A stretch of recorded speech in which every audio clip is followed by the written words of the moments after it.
শীতকালে চিড়িয়াখানায় বেড়াতে যাওয়ার মজাটাই আলাদা আছে। আর বিশেষ করে শীতকালে সমস্ত জন্তু জানোয়ারগুলো মোটামুটি বেরিয়ে আসে ঘর থেকে। তো আমরা এই জিরাফটাকে দেখছি। চিড়িয়াখানায় এতটা ভিড় ছিল যে ভিড়ের বিচখানে আমরা গুলিয়ে ফেলছিলাম যে কোন দিকে কী আছে। তারপরে আমরা ম্যাপ দেখলাম, ম্যাপ দেখে আবার যাওয়া স্টার্ট করলাম। এই দেখো আমার মেয়ে দেখাচ্ছে বাঘ আছে, ওখানে একটা চিতাবাঘটা কত সুন্দর হাঁটাহাঁটি করছে। তো এগুলো দেখা যায় শীতকালে বিশেষ করে। আর আমার মেয়েটার চশমাটা তারপরে এই জন্তুরটা দেখতে এলাম। এই জন্তুরটার নাম আপনারা কেউ জানেন কি? এটা বানর নয় কিন্তু। এর লেজ নেই, বানরের লেজ আছে, এর লেজ নেই। আর কেমন হাতের উপর ভর দিয়ে ঝুলছে দেখতে পাচ্ছ। এটা গন্ডার। গন্ডারটা খুব ভালোভাবে দেখতে পাচ্ছিলাম এবং হাঁটাচলা করছিল।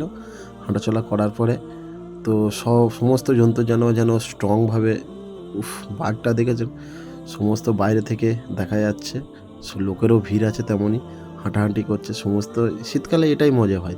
আর আমরা বার হয়ে চলে আসার সময় দেখলাম ৩ টে ঘাসের স্ট্যাচুর মতো জিরাফ, হাতি। আর বাইরের ভিউটা তো আপনারা নিশ্চয়ই জানেন। So thank you.